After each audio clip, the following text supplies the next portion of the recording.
Hi everyone, I'm Tom and welcome back to the Ninth House Notebook. So today I wanted to spend a bit of time talking about Gemini, partly because I'm a Gemini and it was my birthday last week. So I've been thinking a lot about being a Gemini, we're in the middle of Gemini season, but also, interestingly enough, because last week I shared a story about how my cat passed away a few months ago and how that led to some reflections around moon signs and how we intake information and how we emotionally process that based on a moon sign.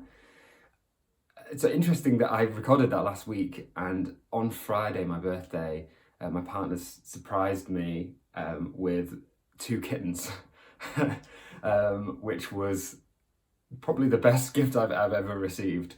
It was an amazing day, and I think suddenly having kittens in my life has had me reflecting a lot on play and having fun, because I don't know if you've ever interacted with a kitten or seen a kitten or a puppy, but just pure curiosity, just playfulness and fun all the time.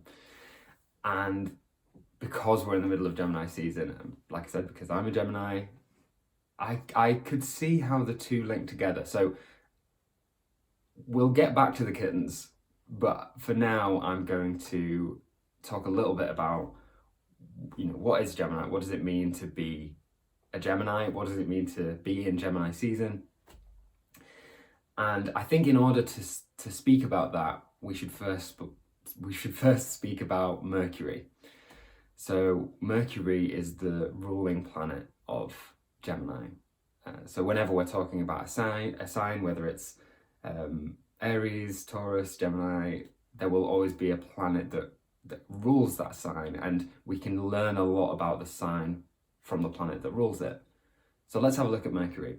So Mercury is astronomically the closest planet to the sun, and because of that, it moves very quickly around the sun compared to all of the other planets. And so from our perspective, it moves very fast in the sky. I say from our perspective, in general it just moves really fast, but I think that what's interesting, like I said last week with the moon, if you think back to ancient astrologers who were looking to the skies, and they noticed that there were certain stars that moved, and these would have been Mercury, Venus, Mars, Jupiter, and Saturn. Those are the visible planets in our solar system. Mercury was moving way faster than the rest of them. It was moving incredibly fast, and so fast, and partly because of it being so close to the sun, that it retrogrades, by which I mean it appears to go backwards in the sky about 3 or 4 times in a year, which is a lot more than any of the other planets. I think Venus, which is the second fastest moving kind of visible planet, would have a retrograde. Is it once every 18 months? I think once every 18 months, something like that. And that's just because of where we are in relation to Venus. But because Mercury moves so fast, you can imagine. I'm just imagining in my head, like, astrologers looking to the sky, in ancient times, and being like, what the hell is this star doing? It's moving forward very quickly, quicker than any other, but then suddenly just stopping, turning back, stopping, moving again, and then just doing that. That's this constant, like, back and forth motion. And I think from that alone, you can learn so much about what Mercury represents. It's quick. It changes direction very easily, very fluidly. it's kind of like little and often. Whereas for some planets, it's, especially the outer planets, it's like very slow, and they'll spend half of their time in retrograde because of where they are in relationship to us and the sun. And so it's no wonder then that Mercury is associated with things like communication, travel, and in mythology, Hermes is the god that is. I think Mercury and Hermes are kind of interchangeable. I don't know if Mercury was the Roman name or if it was the Greek name. I can't remember. I'm already feeling as I'm recording this, I'm recording it in a very Gemini way of just kind of throwing random pieces of information out there. So, bear with me. Yeah, I think so. When you think about Hermes, as a god, he had winged shoes. He could fly around, and he was the only god that could travel with ease into the underworld, and like kind of just pop in and out. And again, that makes sense when you think about how the planet appears in the sky, because it's moving back and forth so quickly. And each time it moves back and forth, it goes what we call cazimi, which is to go into the heart of the sun. And when it does that, not only is it going back and forward in the sky, but it's also changing from being a morning star to an evening star, which means that, when it's a morning star, when it's self-explanatory, I guess, but in the morning, you might, even as the stars all start to disappear, and the sun begins to rise, you can see Mercury in the sky. Whereas in the evening, just as the sun is setting, and maybe before you can see a lot of the stars, you could see Mercury there. So there's this real sense of just changeability. It changes often, and it doesn't stay in one place for long. So that's a little bit about Mercury. I could go into more depth, but I feel like I would quickly reach the limits of my knowledge. So how does that link to Gemini then? Because Mercury rules Gemini, yes, but it also rules Virgo as well. Now, what's interesting about both of those signs, before we get into Gemini, is that they're both mutable. So mutable is a sign that, it's a mutable sign is one that is changeable. It's one that is, it's able to make those quick movements, those quick changes. And there's a few ways you can look at it in terms of the mutable signs are always at the end of a season. So Gemini comes at the end of spring, Virgo comes at the end of summer. And I think part of that is because there is a shift in the air. There's a shift in terms of how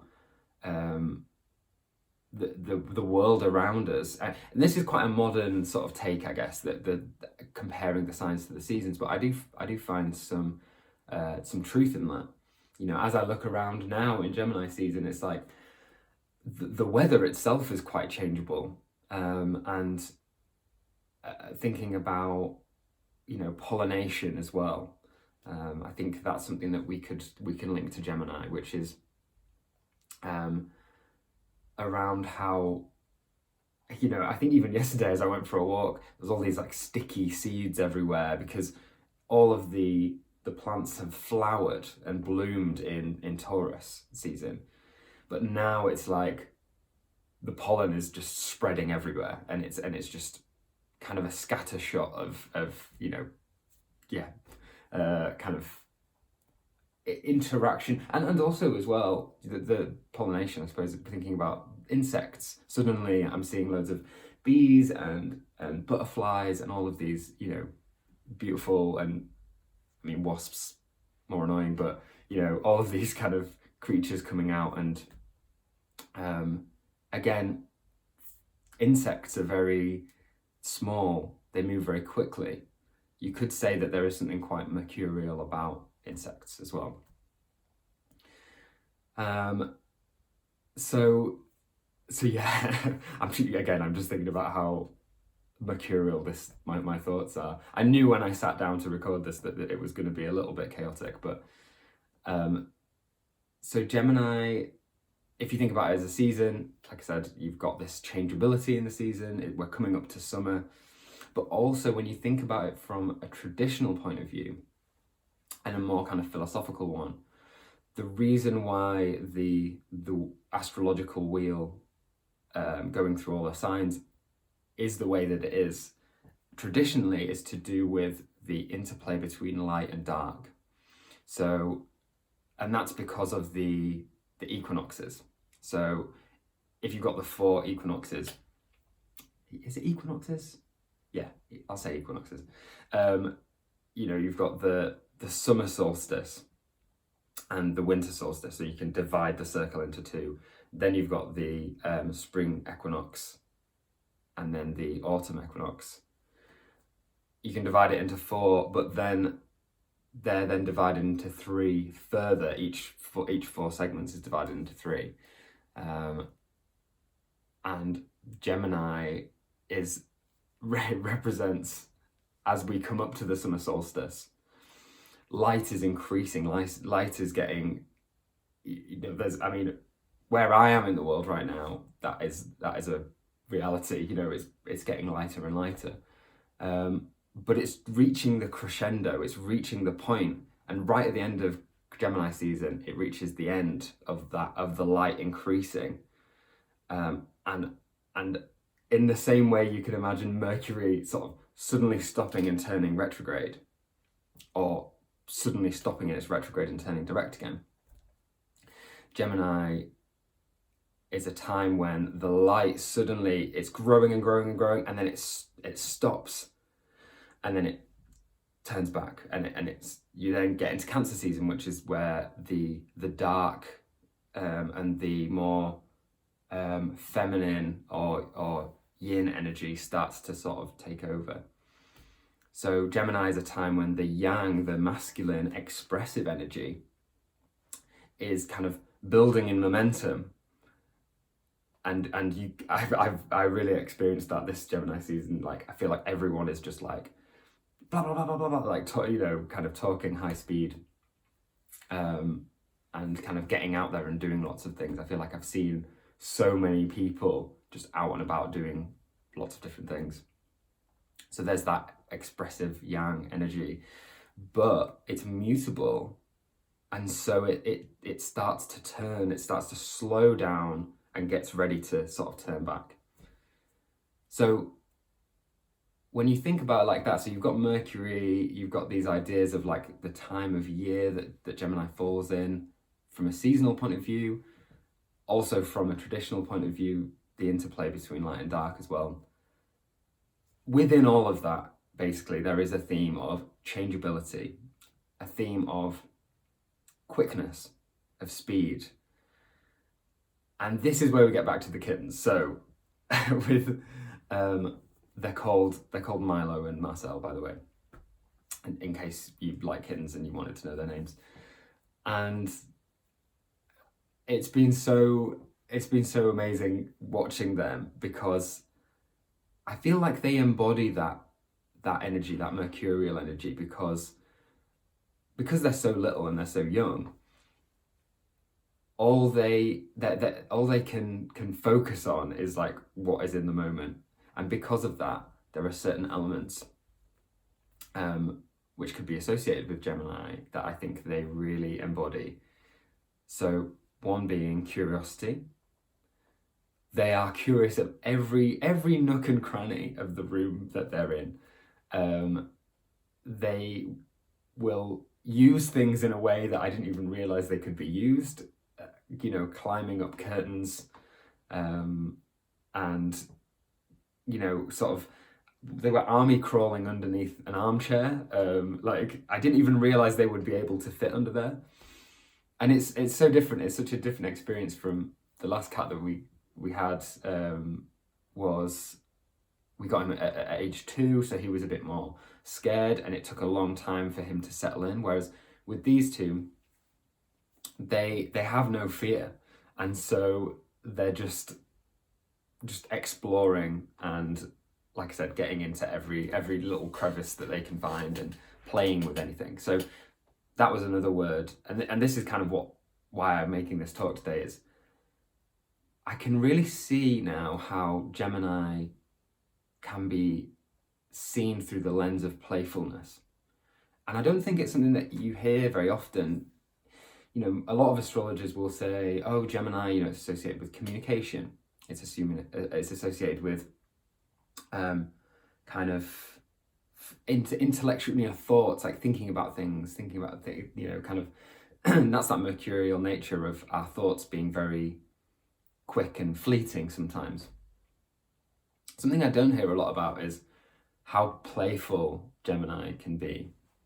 I think in one of its highest expressions, there's definitely, and I say this as a Gemini sun, Gemini rising, there's scope for Gemini to be a little bit kind of overwhelming because it's so quick, it doesn't stay on anything for too long. And I find that with the kittens, you know, sometimes it's like a little bit exhausting, which is probably part of the reason why they sleep so much, because they're just constantly going, oh my God, and they're playing with one thing and then they're moving on to the next thing. And I identify with that as a Gemini. And that playfulness is something I've really been thinking about recently, and I think it's an underappreciated quality of Gemini, because what is play? Play is the ability to kind of, without any sense of commitment or planning or responsibility, to just try things and do things without thinking. So, and I can see how important play is for them, because they're two brothers, which again is very Gemini. You've got the symbolism of twins. And when they play together, they're trying on different roles and different hats almost. Like, I see them playing together, and one of them will be like, you know, kind of like make themselves really big and be like, you know, I'm the predator, I'm in charge, you know, and then they'll pounce on the other one. And then suddenly they'll switch, and then they'll kind of be on the floor and they'll be like, oh no, you know, I'm the victim, I'm the, you know, the one that's being attacked now. And then they'll go from playing with a ball, you know, or something, one of their toys, and then they'll go to like licking themselves. So there's like, they're constantly flicking between all of these different states of being. And I think there's a reason why we see that in kittens and puppies and just, I guess, infants, you know, toddlers as well.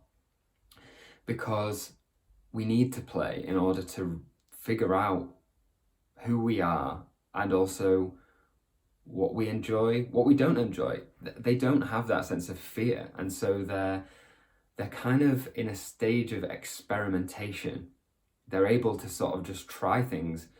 They don't have fear because they don't know what it's going to do, and they have to try things out and do them in lots of different ways to kind of learn, okay, well, when I do that, this happens, and when I do that, that happens.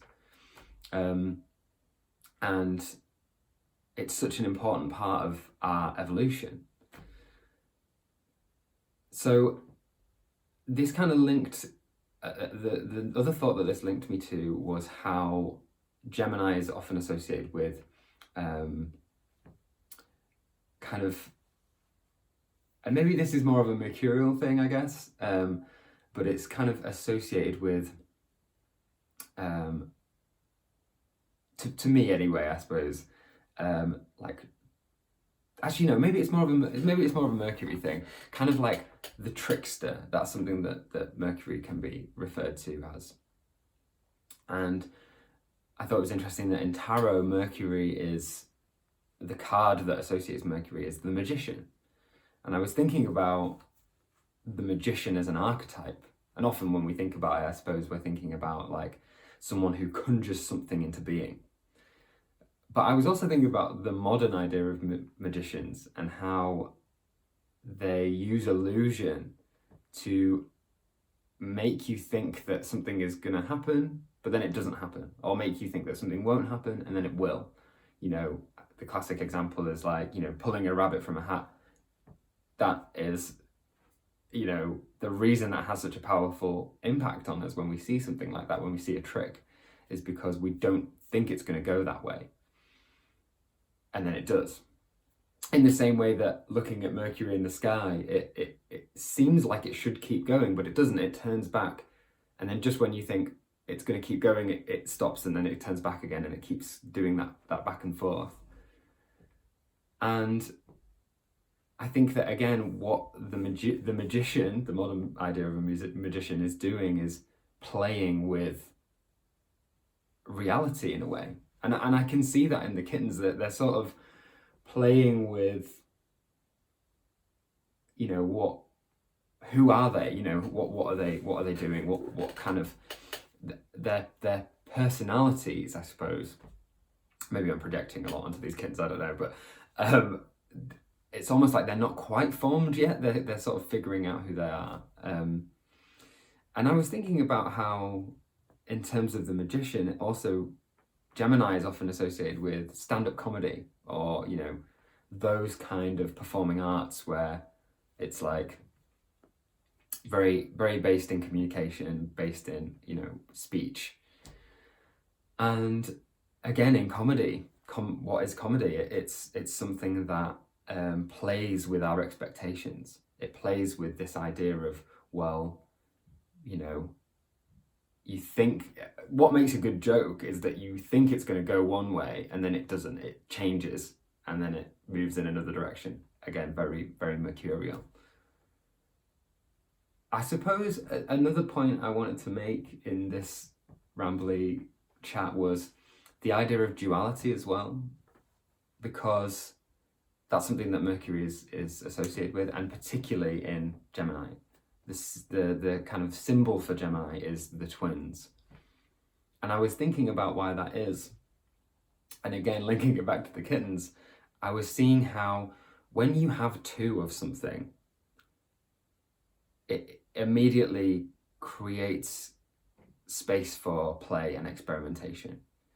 Because as soon as you have two things can interact together. If something is one and it's whole, it's more difficult for it to interact with itself. And I don't know if this is a bit of a hot take, but I was thinking that, like, even from a cellular level, you know, I'm suddenly forgetting what the word is, but when a cell splits into two, suddenly you have two cells, and you can, you know, they can interact in so many different ways, and then they end up kind of evolving and growing more and more and more. But by having two, you know, I was thinking about it in terms of, like, say in a painting, right? If you only have one color, say if you only have white or green, or, you know, whatever it is, if you only have one color, that's it. You know, what can you do with that? But if you have two colors, even if it's just black and white, you know, you have those two extremes, but then you have so many different, you have 50 Shades of Grey, perhaps, in the middle of so many different versions of those two colours combined. And I think that to me is something in Gemini. It's like, there's these two polarities, there's this duality, which again links with Mercury and how it's constantly switching back and forth between these two states of retrograde and direct. I think it's such an integral part of what makes Gemini Gemini.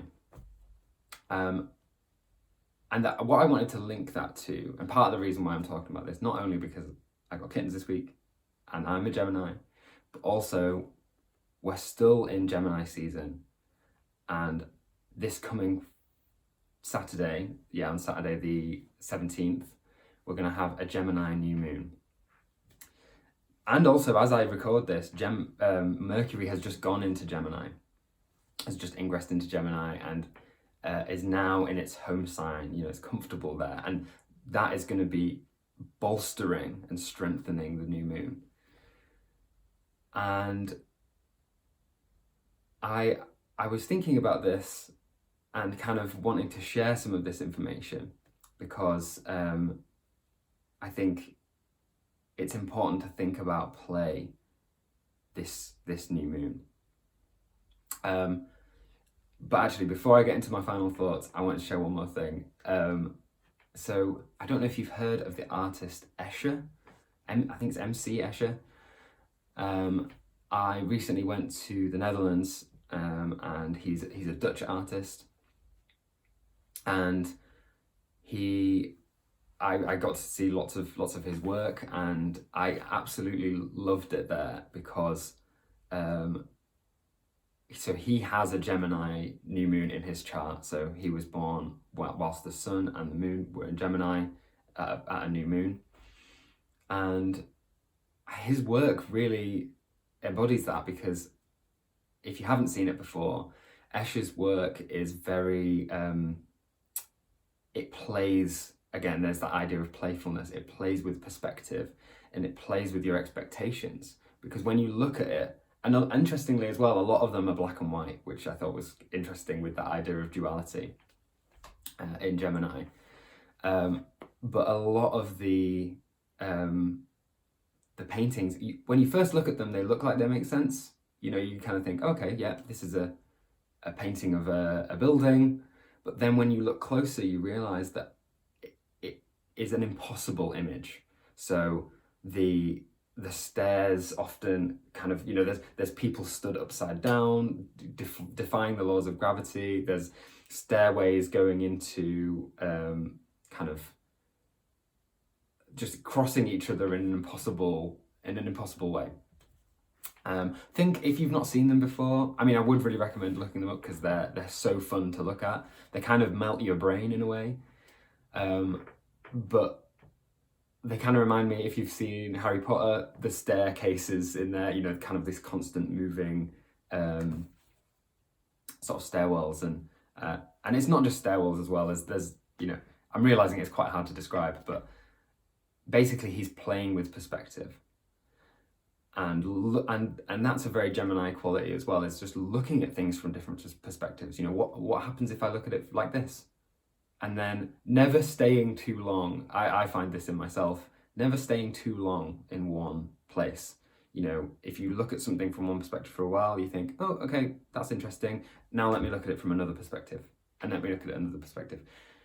And Escher's paintings are like that as well, because they're so detailed that I found myself just looking at them and looking at them from different perspectives, but also noticing new details and being like, oh my God, there's I hadn't noticed that before. There's a man stood there and he's interacting with this other person, but that would be impossible because there's all this stuff in the middle that means that they would not be able to see each other or whatever it might be.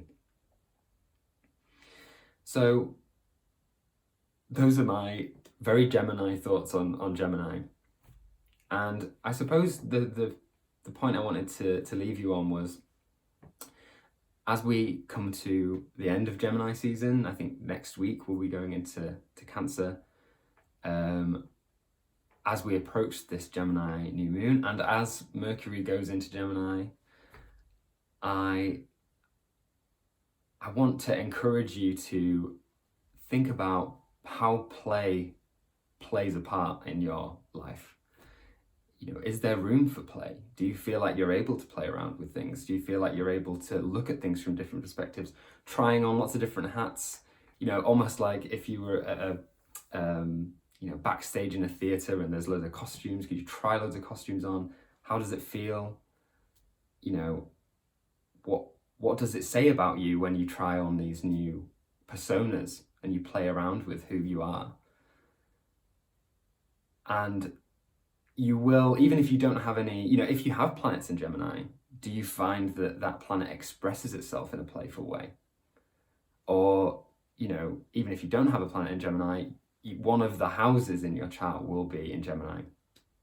And so do you find that area of your life to is there a playful quality to that, or could you introduce a playful quality in that? And so I guess what I'm asking is, as we approach the new moon this week in Gemini, release your inner kitten. Allow yourself to be kitten-like. I know that that's what I'm going to be doing myself. So thank you for joining me today. It's been really fun just to kind of get some of these ideas out there. They've been quite half-baked, I think, at times, but I've been embracing that kitten quality of just sort of, shiny object syndrome, where I'm kind of going from one thing to another. So yeah, if you enjoyed this talk, if you have any ideas, from this around Gemini, your own reflections on where Gemini is in your chart, or any planets that you have in Gemini, then please visit me on my Instagram. I've been amazed so far by how many people have been commenting and interacting with me. It honestly makes this whole process like 10 million times more, fulfilling, I guess. I had an idea in my head that most of this would just be me talking to a camera and maybe not hearing anything back, but it's so nice to, have people out there who are sharing their thoughts and ideas with me. I feel like I'm learning so much in the process.